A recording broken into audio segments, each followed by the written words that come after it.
On today's lesson of the Language Tutor, I want to talk to you about a verb that is used all the time, all day long, every day, in almost everything we say, and that is the verb to be. To be.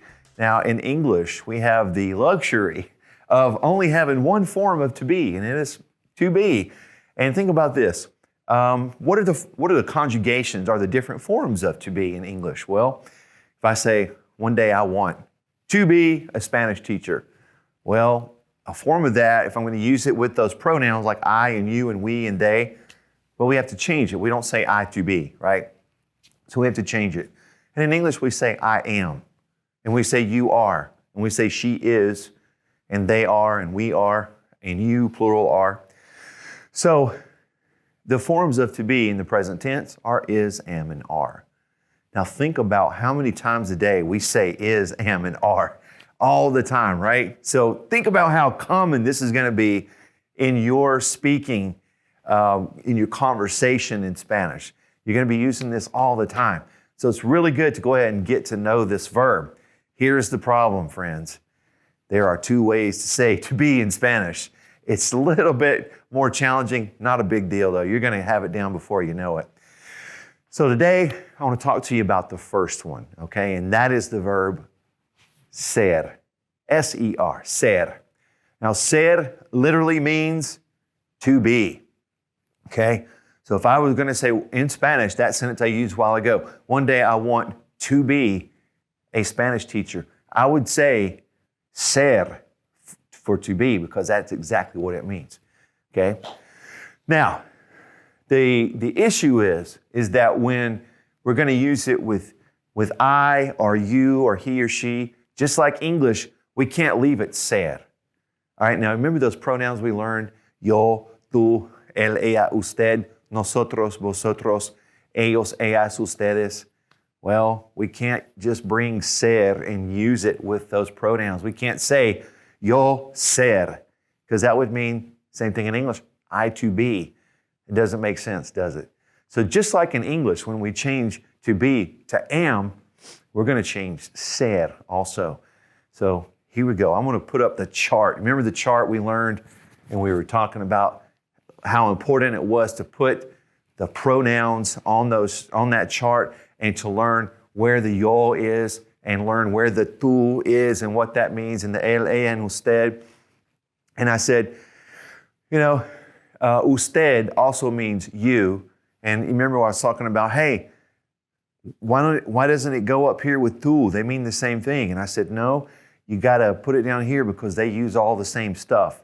Usted uses the same stuff as él and ella. Well, right now you're going to find out what that means. It's going to make sense to you. So we got the chart up here.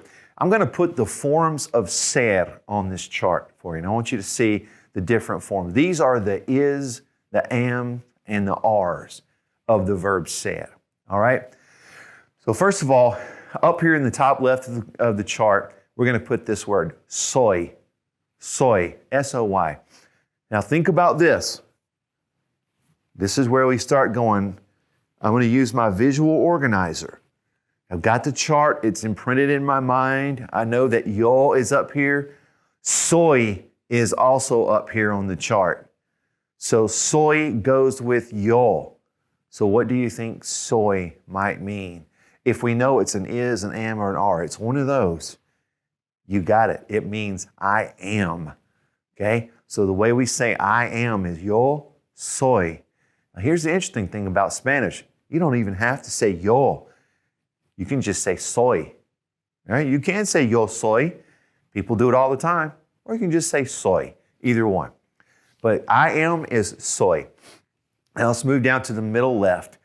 I'm talking to you, someone I know well. That's the tú form. Tú eres.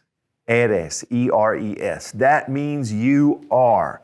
Okay? That you are. When I'm talking to that one person that I know well, a friend, it's informal. It's not respectful. It's just casual and informal. So tú eres. Now let's move down to the bottom left of the chart. The él, ella, and usted form. We're going to use the word es. Es. E-S. So this actually kind of has two meanings. It depends on which one you're using it with. So with él and ella, it means he and she are, or he is and she is, okay? He is, she is. But now with usted, it's are, because we say you are in Spanish, okay? So he is, él es, she is, ella es, you are, usted es, okay? Sometimes people say, well, if it's usted es, how do you know whether you're not saying ustedes? You know, the plural for you, plural. Well, that's a really good question. But honestly, in the context of the conversation, you're going to understand. It's just like in English, when you have the word bear, you know which bear you're talking about. I can't bear to think about it, or we were on the trail and saw a bear, or, you know, here are the bear facts. You know, you understand it by conversation. Same thing in Spanish, so don't even worry about that. You'll be fine. So now you see that usted uses the same stuff as él and ella. That's why we put it together. Let's go to the top right of the chart. Nosotros, we are. Nosotros somos. Somos, that means we are. Okay, let's go to the middle right over there. The Spain version. Remember, we use vosotros pretty much in Spain. There are some countries that will say vos as a short form, but I don't want to go into that right now because that's getting a little bit in depth because it's different from country to country. I've heard it used several different ways. But right now, we'll stick with vosotros. And the word that goes with that is sois, S-O-I-S. Vosotros sois, that means you, plural, all of you are. And then finally, on the bottom right, we've got ellos, ellas, and ustedes. And those obviously mean they are, and ustedes means you, plural, are. And they all use son, S-O-N, son. So they are, ellos son, ellas son, and you, plural, are, ustedes son.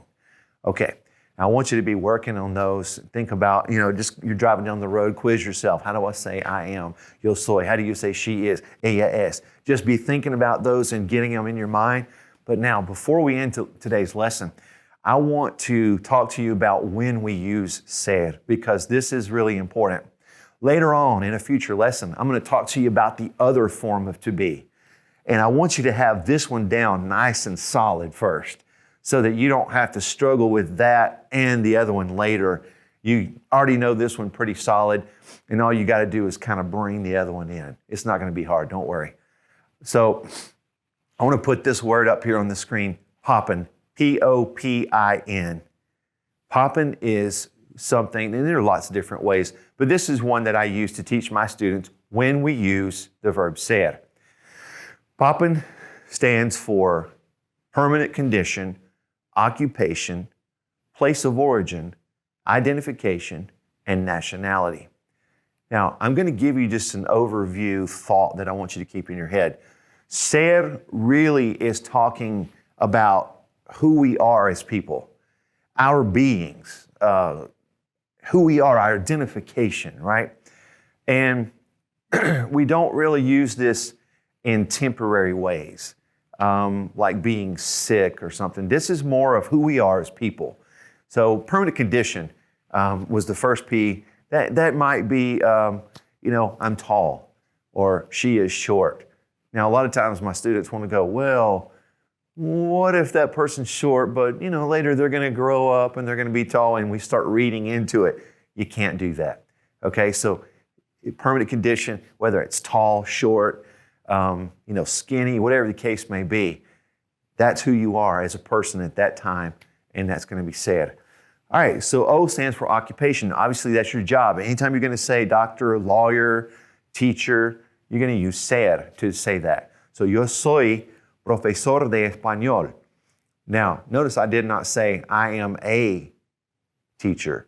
With occupations, we just say I am teacher. She is lawyer. All right, it's a little different than English. Now, so we got permanent condition, occupation, place of origin, where you're from. I am from Georgia. That's always going to be said. Never will change. That's who I am as part of my identity. I stands for identification. That could be anything that identifies you, an American citizen, or whatever the case may be. If it's identifying who you are as a person, that is ser. And finally, nationality. Obviously, American, Venezuelan, Colombian, always going to be ser. All right, so go ahead and start trying to just use those forms, soy, eres, es, somos, soy, son. Also start learning Poppin, permanent condition, occupation, place of origin, identification, nationality, just to kind of solidify when I'm using this